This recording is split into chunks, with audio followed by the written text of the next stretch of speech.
Está con nosotros Enrique Bisetti, él es viceministro de Hidrocarburos y encargado además del tema eléctrico en el Ministerio de Energía y Minas. Bienvenido. Muy buenos días, Lucas. Muchas gracias por la invitación. Un placer de estar aquí y a la orden. Estamos enfrentados en primer lugar a un lugar a un tema muy complicado, que es el abastecimiento que está habiendo en buena parte del país. ¿Cómo se está enfrentando esto? ¿Qué se va a hacer? Yo siempre digo, separo un poco las cosas de abastecimiento con problemas de distribución, ¿no? Por ejemplo, en Madre de Dios tenemos 22.000 kilogramos de GLP esperando pasar la carretera para comenzar con la distribución y la comercialización. Entonces, el problema que tenemos no es exactamente abastecimiento, sino es distribución, llegar a los puntos de consumo. Hay 22.000 balones, kilogramos kilos de GLP esperando pasar. Entonces, tenemos que resolver el tema de los bloqueos de las carreteras. Usted lo ha estado mencionando, concuerdo con muchas de sus apreciaciones, ¿no? Ya esto llega a límites de tema humanitario. La gente muriéndose de hambre, la gente sin combustible. Acabamos de ver el caso de una niña que no ha podido llegar a ser atendida a un hospital, ¿no? Entonces, esto tiene que terminar. Y estamos trabajando en ese sentido. Las estrategias siempre obedecen a las circunstancias. Entonces, en estos momentos se está viendo ya cambiar la estrategia para lograr ya el desbloqueo de las vías. Claro, porque el problema es que, por ejemplo, productos perecibles, productos alimenticios pueden trasladarse por vía aérea haciendo un puente, pero creo que trasladar gas... Balones, gas. Es riesgoso, ¿no? Es riesgoso. Se podría asumir un riesgo, entre comillas, pero dados los volúmenes, dadas las condiciones en los que hay que transportarlo, esto sería de nunca terminar, de nunca acabar. Nosotros tenemos que el gas licuado es un gas líquido a casi 170 grados, menos 170 grados. Entonces necesita, así como los baloncitos, ¿no? Necesita también isotanques o cisternas especiales para ser transportados. Ahora, para resolver, para hablar del caso específicamente de Madre de Dios, no existe la posibilidad de abrir la ruta, como se ha dicho, para traer gas de Brasil y de Bolivia, es decir, hacer alguna manera de aliviar la situación con una medida provisional, que la verdad es que abre la discusión sobre si esto no podría ser una política hacia futuro, ¿no es cierto? Probablemente. Que para Puno y Madre de Dios de repente nos resultaría más barato importar el gas de Bolivia y Brasil que trasladarlo desde ¿no es cierto? Sí, probablemente habría que hacer la evaluación, pero por los números que nosotros manejamos y el sistema, y también dentro de las posibilidades de resolver el tema de Madre de Dios, sí hemos visto las posibilidades, las hemos discutido, el ministro está permanentemente alertándonos, permanentemente coordinando para tratar de destrabar, para tratar de levantar estos problemas. Coordinaciones como, por ejemplo, como usted dice, traer gas de Brasil, ¿no? Podemos comprar gas de Brasil y podemos traerlo. Es probablemente la parte más cerca y más viable a la que podemos llegar a Madre de Dios, ¿no? Igual el gas de Puno. Puno sabemos, el gas de Bolivia. Sabemos que también Bolivia tiene un problema de falta de gas. Y además, que sea más barato tampoco es exactamente cierto, porque la comercialización puede ser más barato allá, pero la hora que no acá resulta que ya no es. Exactamente, además se comercializa a precios internacionales. Entonces, lo que nosotros estamos trabajando muchísimo es en la masificación. Estamos trabajando para que la región del sur, para que las regiones como Cusco, que que lo que la gente comenta, el gas pasa por la puerta de mi casa y no tengo. Claro.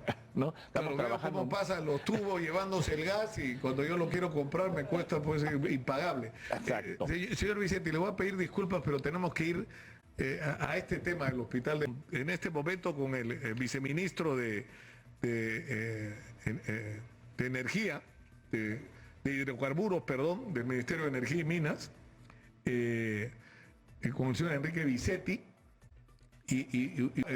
de que han puesto prioridad, están poniendo prioridad en el tema de la masificación del gas. Y ahí es donde queremos entrar. Yo le rogaría que vayamos a la pausa y regresemos, porque Pedro Gamio, esta misma semana, que es una persona a la que hemos consultado constantemente, ha dicho que hay procedimientos, es decir, él ha dicho, se ha avanzado, pero hay cosas que se podrían hacer para que lo que tenemos hoy de gas, sin hacer el gasoducto del Sur, que es un proyecto multimillonario, podemos poner el gas natural al alcance de los peruanos en un plazo corto, con una inversión que no es muy grande y que va a permitir abaratar el combustible para los peruanos, sobre todo para los más vulnerables.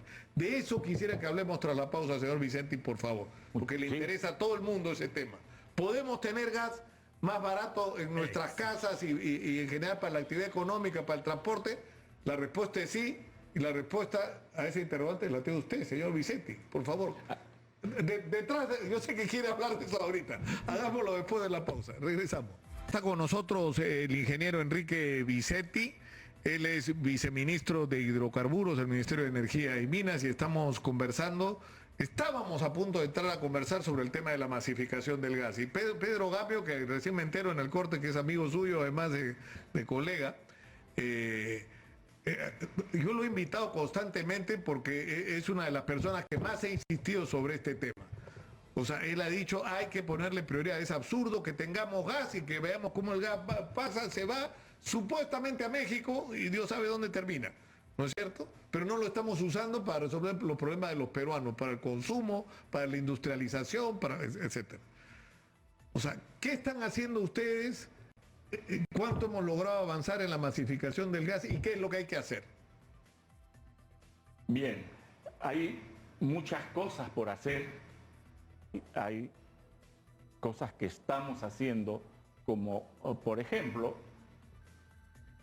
ya tenemos un proyecto en el cual estamos trabajando y hablábamos un poco en el intermedio, la forma más fácil de que el gas llegue a la parte de la región sur.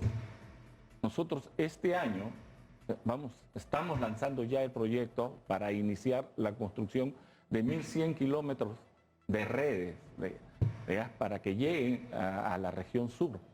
Estamos hablando de Cusco, Apurímac, Puno, Tacna, Arequipa, ¿no? Y eso va a beneficiar a más de 1 millón de familias. Hemos implementado también el bono FICE, de 25 soles del vale FICE para todo el mundo. Ya hemos aprobado el vale de incrementos a 43 soles y 63 soles. A 43 soles es para las zonas que tienen operaciones de gas relacionadas con el gas, como Piura, Cusco, Tacna, Loreto, y 63 soles, es lo que estábamos conversando también, para las zonas donde se produce el gas, donde no les llega a la casa a las personas, como la zona de la Convención, que es Pachiato, de la parte del Cusco, allí les vamos a dar un vale de 63 soles, un vale FICE de 63 soles, para que puedan comprar su balón de gas casi a costo, no sé si decir cero, pero muy cerca, ¿no? Esa es parte de las acciones que estamos tomando. También queremos poner en ejecución, y estamos trabajando en ello, en el gasoducto del sur. Es una necesidad imperiosa. Ya, pero antes del gasoducto, Pedro Gamio, una de las cosas que dice es que antes de pensar en el gasoducto, si uno agarra que Pachiato y extiende un tubo hacia Cusco y el tubo terminal que llega hasta Ica se extiende hasta Arequipa, por un lado, eso ayudaría a poner más cerca el gas para hacer las conexiones, ¿no es cierto? Pero por el otro lado, él habla de la creación de de puertos donde se cargue gas a embarcaciones que lleven en buques tanque el gas ahí donde no puedan llegar los tubos. Eso no es una solución práctica, rápida, menos costosa e inmediata. Probablemente. Hacer un cabotaje, un transporte en toda la costa, hay que tener los buques con tanques esféricos y tanques especiales para poder transportar el gas. Eso no es muy sencillo, ¿no? Pero sí, Pedro, mi estimado, querido amigo Pedro, tiene razón hasta cierto punto. No somos colegas, ¿no? Él es abogado. Él es abogado, sí. Él es abogado, ¿no? Muy bueno, dicho sea de paso, ¿no? Y es un hombre que se ha dedicado casi toda su vida desde que fue viceministro a la parte de energía y a la parte del gas especialmente, ¿no? Es cierto, por eso le digo, nosotros vamos a construir 1.100 kilómetros de redes, cortas como lo que están diciendo, para llegar a la zona. Lo del tubo de la costa, estamos también en conversaciones, en negociaciones, no quisiera decir los nombres de las empresas, pero una de ellas obviamente sabemos que es con Tugas, y vamos a hacer ese tubo.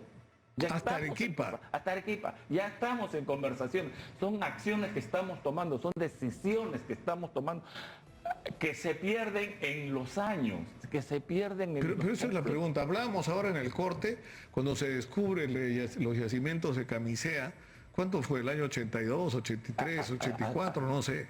Y usted me decía, 20 años nos demoramos en empezar a operar Camisea. 20 años en operar Camisea. Y había cola de las más grandes empresas petroleras del mundo que querían hacerlo. Terminamos haciéndolo con los argentinos de Pluspetrol. Una cosa ahí medio rara, ¿no es cierto? Pero en fin, que era una empresa así pequeñita, ¿no? Exactamente. Y en relación al tema este de lo del gasoducto del sur, es un proyecto que está en discusión. ¿Ya cuántos años está en discusión? Bueno, desde que empiezas a madurarse la idea ya tenemos 20 años de eso. 20 años para poner en operación el mega descubrimiento, porque Camisea está considerado como un mega descubrimiento. No es que no tenemos gas, no es que... O sea, usted dice que no fue un exabrupto de Alberto Tarola hablar del gasoducto que salió como de la manga. Estamos de acuerdo. O sea, ¿usted cree que hay que hacer el gasoducto del sur? Tenemos el gas, señor. Tenemos... Ya, pero todo eso está envuelto en medio de un escándalo, que Odebrecht le dio plata a Humala para su campaña a cambio de que después le iban a dar el gasoducto y finalmente la entrega fue un escándalo. O sea, el otro postor no lo dejaron ni entrar y estaba con su propuesta en la mano, que cuando abrieron los sobres, el que no dejaron entrar era mejor de la que el que estaba adentro, y quedó claro que todo era para favorecer a Odebrecht. Esos signos de corrupción, se lo comentaba,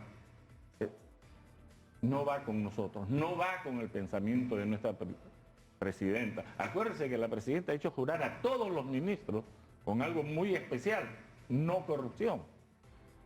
Y nosotros somos ahora, en la mayoría, o por no decir todos los ministerios, somos un equipo técnico que trabajamos juntos articuladamente. Tenemos la orden de destrabar los procesos, tenemos la orden de articular y hacer. Y eso es lo que estamos haciendo en estos momentos. El gasoducto, si hay que juzgar a alguien, si hay que meter preso a alguien, si hay que sancionar, que se haga por cuerdas separadas. O sea, que se meta preso a todo el que haya que meterse preso por la vergüenza de cómo se manejó el gasoducto del sur, pero que el proyecto se haga. El proyecto se haga. Ahora, pero el otro cuestionamiento es, ¿tenemos reservas? Absolutamente, realmente señor. No vamos a construir un tremendo tubo carísimo y al final no va a haber gas para que tenemos llenarlo. Reservas más de 50 años, que probablemente pueden llegar a 100 años. El caso de Camisea es algo único en el mundo. No solamente es un mega descubrimiento, sino que tiene un factor de éxito de descubrimiento de 60%. Hicimos 10 pozos exploratorios y 10 pozos exploratorios y 6 producen. 60%. Cuando habitualmente, cuando los que trabajamos en el sector sabemos que de cada 10 pozos, 1 es exitoso. Entonces, tenemos como reservas probadas 10 trillones de pies cúbicos de gas. Pero allí viene... Ahora usted dice, hay que hacerlo. y separar el tema de la corrupción y habría que excluir a todos los involucrados en estos escándalos de corrupción de la realización del proyecto, ¿no es cierto?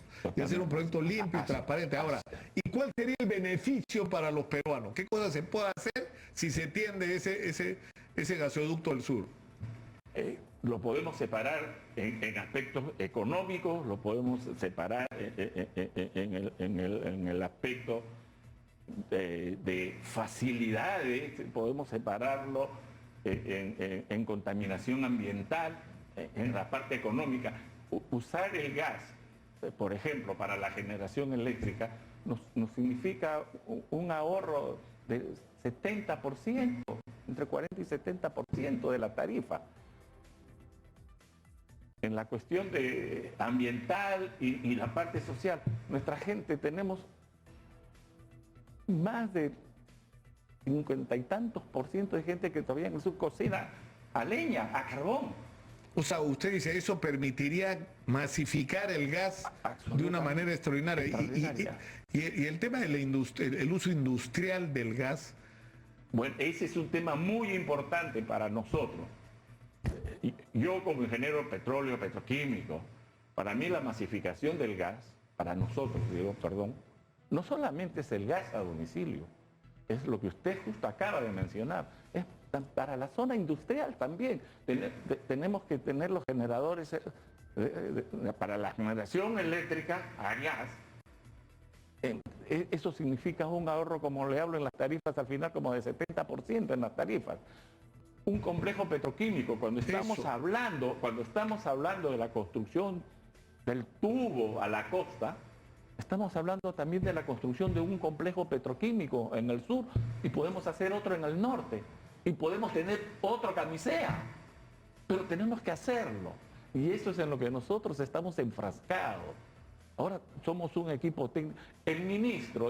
¿A usted no le pareció una falta de criterio absoluto invertir la fortuna que se ha invertido en refaccionar la refinería de Talara?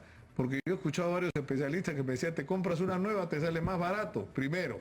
Segundo, la pregunta es si la plata habría que invertirlo en eso o en el gas. O sea, si tenía de Talara, porque la plata tenemos bastante, porque gracias al crecimiento económico hemos adquirido muchos recursos, pero tampoco es que te sobre. Entonces tienes que priorizar. ¿Qué era más importante? Si tienes Camisea, tienes el gas, tienes proyectos, ¿por qué no invertir la plata en el gas y gastarla en la refinería? ¿O por qué no invertir en las dos cosas? Porque no son excluyentes, es más, son complementarias. O sea, ¿nos va a servir realmente la refinería de Talara? Por supuesto, señor. Quienes dicen que no saben refinación. Pero usted sabe, por eso le pregunto. Bueno, yo el antecedente que tengo, usted ha sido dirigente del colegio de ingenieros, el capítulo, ¿no es cierto?, de petróleo, claro. Sí, así es. O sea, no me estoy refiriendo a usted por si acaso, disculpe, me refiero, como habíamos comentado antes, yo sé. En las opiniones, los opinólogos que hablan. Yo en estos momentos, yo no puedo meter las manos al fuego por el costo. Primero porque yo no he manejado el proyecto. No lo he manejado. Pero de que pero una vez más, yo me acuerdo que nos pasó con el tren eléctrico. El tren eléctrico fue un escándalo tras Lima, la cosa esta de los italianos, la coima, el presidente Bettino Craxi que huyó del país. Alan García, que es un capo porque se lavó las manos y como siempre las ratas, pero él quedó librado. Pero hubo pues una vergüenza de corrupción. Lo increíble es que se paró el tren eléctrico porque había habido corrupción. Entonces, en vez de librarnos de la corrupción y seguir con el proyecto del tren que era necesario en Lima, que era indispensable para Lima, se paró todo lo que duró el gobierno de Fujimori. Exactamente. Fue absurdo. Absurdo. Yo le digo otro caso, fíjese, Enatru Perú. Enatru Perú era una de las empresas más eficientes de transporte masivo de pasajeros de América Latina. Era un referente, pero era una empresa pública y había casos de corrupción. Y como vino el boom de la privatización, se privatizó. Miren lo que hemos tenido que pasar, la pesadilla que hemos tenido que pasar en el transporte público para regresar a algo que todavía no termina siendo lo eficiente que fue Enatru Perú en su momento. Fíjese el tiempo que perdimos por no saber separar esas dos cosas. Hay corrupción, le corta la cabeza a los corruptos, pero el proyecto continúa. Absolutamente, señor Lucas, y en esto está, y vemos de lo que sirve ahora el tren eléctrico, ¿no? Pero por supuesto. Es igual que la refinería. Es igual que la refinería. Con la nueva refinería vamos a producir el doble de GLP. Es una de las partes críticas que tenemos. Vamos a producir el diésel, casi el doble de diésel, que es uno de los productos que más importamos. ¿Sabes lo que me pasa cuando lo escucho, ingeniero?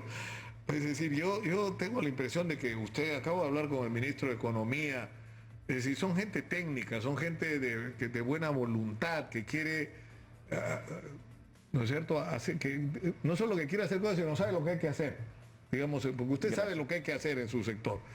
Pero tenemos que resolver antes el problema político. Hay que resolver el problema político con estos bloqueos, con esta crisis política. No podemos avanzar en ocuparnos de los problemas que interesan en el Perú. Y para eso hay que adelantar. Yo sé que usted es viceministro, que usted no interviene en la discusión política, pero hay que hacer las elecciones del 2023, ingeniero Vicente, de una vez. De una vez. Yo lo voy a reclutar a usted en mi campaña. Yo estoy en serio, yo estoy en campaña. A mí la política me interesa poco, pero creo que como comunicador puedo ayudar a enderezar las cosas en este país. Y yo estoy en campaña porque todo el mundo se comprometa a convencer a Dina Boluarte y a los señores del Congreso, que son sordos, ciegos, ya no sé qué. No quiero ser ofensivo porque los quiero convencer de que cambien de camino. Hay que hacer las elecciones del 2023, en el 2020. Hay que canalizar todo el descontento nacional por la vía electoral y hay que poner en el centro de la discusión esto que usted tiene ahí en su file. Todo lo que está por hacerse en el Perú es que tenemos que ponernos en movimiento. Absolutamente. Yo no puedo, ni estoy autorizado a hablar de que si adelantamos o no adelantamos las elecciones, claro. Pero lo que yo sí le digo, en este año tenemos la orden de nuestra presidenta. Tenemos que hacer todo lo que podamos destrabar, todo lo que podamos articular. Tenemos que hacer todo en función de la proyección social y el bienestar de los peruanos. Esa es la orden. Y yo no estoy muy seguro si lo que nosotros estamos haciendo va a tener continuidad. Porque yo no soy político. Pero ese es el problema. El problema es decir, o sea, yo insisto en esto también, porque hay la discusión que hay que cambiar la Constitución, porque estamos mal, porque está mal la Constitución. Mentira. Que la Constitución está mal, está mal. Es un mamotreto lleno de defectos, pero es lo que tenemos. Pero estamos como estamos por la Constitución. No, señor, estamos como estamos porque tenemos un Estado corrupto e ineficiente. Eso es nuestro problema. Porque no tenemos meritocracia, porque no hemos puesto a dirigir los sectores públicos, lo hemos puesto en manos de las personas adecuadas, informadas, conocedoras, especializadas y además transparentes y decentes para conducir cada sector. Y eso es lo que hay que hacer. Y sobre ese camino no se debería retroceder. Absolutamente. Eso es yo creo que la principal tarea en el Perú. Correcto, señor. Y yo casualmente hace unos momentos quería decirle lo que ha hecho nuestra presidenta, nuestro premier, y estamos trabajando nosotros. Yo tampoco tengo aspiraciones políticas, yo soy un técnico, pero tengo sensibilidad social, ¿no? El ministro nuestro de Energía y Minas es un hombre que sacó adelante la refinería, el nuevo proyecto de la refinería de Talara. Es un ingeniero, refinero, con casi 40 años de experiencia. Yo soy un ingeniero petrolero y petroquímico con casi 50 años de experiencia. Entre nosotros dos juntamos lo que es la cadena de valor de la industria de los hidrocarburos. El upstream, yo lo represento. El ministro, el downstream, que es la refinación y la comercialización. Y entre los dos juntamos el midstream, que es en el medio, que es el almacenamiento y transporte. Nos está hablando usted para el común de la gente. Yo lo entiendo un poco porque estoy leyendo sobre el tema, pero... ¿No? Ahora... Y esto no sucedía hace mucho tiempo. Ahora hay un tema finalmente crítico con los oleoductos. O sea, el oleoducto norperuano es una desgracia, las roturas de tubos, el último incidente que ha ocurrido, y eso más allá de los actos de delincuentes, etcétera, hay un problema, hay una deuda enorme de la sociedad peruana con las comunidades de la Amazonía. Totalmente. O sea, lo que ha pasado en Ventanilla ha pasado 50 veces en la Amazonía y nadie se ha rajado las vestiduras por lo que esta gente ha tenido que vivir, porque se ha afectado su entorno, se ha afectado el río del que toman agua, el río del que viven, del que comen, ¿no es cierto? Porque ahí están los peces ¿no? con los que ellos se mantienen. Entonces, y hay que honrar esa, es decir, no es solamente un problema técnico de seguridad, es un problema social el que hay que resolver en relación al gasoducto. Absolutamente, señor. Y el gobierno, nuestro gobierno es consciente de ello y nosotros los técnicos también. Yo trabajé en la Amazonía, yo trabajé en la época de la exploración y descubrimiento de los campos de las selvas en Petroperú. Mucha gente se olvida que nosotros en los 80 producíamos más de aproximadamente 200.000 barriles por día y exportábamos 50.000 a 70.000 barriles por día. Eso lo hemos perdido. Ecuador, Colombia, vinieron a nosotros a aprender. Entonces ellos aprendieron y producen ahora. Ecuador, por ejemplo, produce 100 a 150 veces más que nosotros. Colombia produce casi 300 veces más que nosotros. Nuestros hijos. Los que vinieron de aprendices. Y nosotros producimos 30 y tantos mil barriles por día. Eso no es justo con las reservas que tenemos. Tenemos 800 millones de barriles de reservas en el subsuelo. Tenemos más de 10.000 millones de barriles de petróleo prospectable. Igual que el gas. Más de 30 trillones de pies cúbicos de gas prospectable y no hacemos nada. Eso no es justo para los peruanos. Y es en lo que estamos metidos nosotros ahora como técnicos. Usted ha estado ahí, yo fui cuando hubo la guerra del CENEPA, que me metí a la mala, me botaron, me volví a meter y una de las botadas me mandaron a la estación 5, ¿no? Y cometí el error de salir de la estación 5, donde no había la protección esta contra los mosquitos, para visitar los pueblitos alrededor. Los zancudos parecían, no sé, así grandazas, unos zancudos, y hay unos chiquititos que se te pegan en los ojos, es un infierno. La manta blanca. Ahí, la manta blanca. Trabajar ahí, qué bravo. Hemos estado, no teníamos dónde. Yo estuve ahí 2 días, casi me he muerto de las picaduras, pero no sé cómo hacen para Bueno, nosotros ahí. Tuvimos varios años trabajando en ese ambiente, señor Lucas. Ingeniero, me da gusto tener esta conversación con usted. Lo único que me apena es que estemos en la situación política en la que estamos, de la que tenemos que salir. Hay que salir de esto, hay que salir rápido. Está en manos de Dina Boluarte, pero está antes que en manos de Dina Boluarte, ahorita en manos del Congreso. Y a usted le puede caer simpática, antipática, la congresista Sigrid Bazán, que si le gusta, que si no le gusta, hay gente que la critica, que si se viste, que si va a la playa, que si va no importa, no importa. Hay una moción que dice: olvídese de la Asamblea Constituyente, olvídese de mayores cambios constitucionales, vayamos a unas elecciones en octubre de este año. ¿Por qué no la firman todos? Ponemos orden en esto y nos ponemos a discutir esto, de lo que estamos hablando ahora. Que las elecciones decidan quién gobierna, pero mientras tanto, hablemos de esto y avancemos en poner orden en este país, que es lo que tanta falta nos hace. Absolutamente, señor. Me da mucho gusto hablar con usted, ingeniero, y tener interlocutores con los que valga la pena hablar, ¿no? Muchas gracias, señor. Porque hemos pasado tiempos penosos, se lo digo, tiempos penosos. Si le contara a usted, Dios mío, no, lo que hemos sufrido acá. Nos vamos a ir a la pausa y regresamos con... No va a parar, ¿ah? Max Hernández, Max, salte, y bueno, no sé si atiende todavía en su consultorio psicoanalítico, pero Max Hernández se tiene que poner los pantalones, ir a visitar a la señora Boluarte. Señora Boluarte, este sábado, Acuerdo Nacional. Usted tiene que estar ahí, tiene que estar los señores del Congreso y tiene que estar todo el mundo. Y la agenda es una. Adelanto de las elecciones 2023. Póngase los pantalones, señor Max Hernández. Usted tiene o sea, si ha tenido, digamos, el consenso para que lo pongan ahí, use ese consenso que le da un nivel de autoridad importante para forzar a que se hagan las cosas que se tienen que hacer con urgencia, porque los peruanos no podemos seguir así, no hay derecho.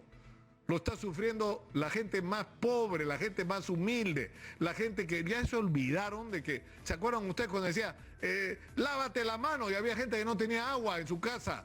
o quédate en casa para protegerte de la pandemia. ¿Cómo me quedo en casa? ¿Qué come mi familia mañana? Bueno, esos son los peruanos que más están sufriendo ahora por la situación de crisis política. Es una responsabilidad y cada uno tiene que asumir la suya. Vamos a la pausa, volvemos con más.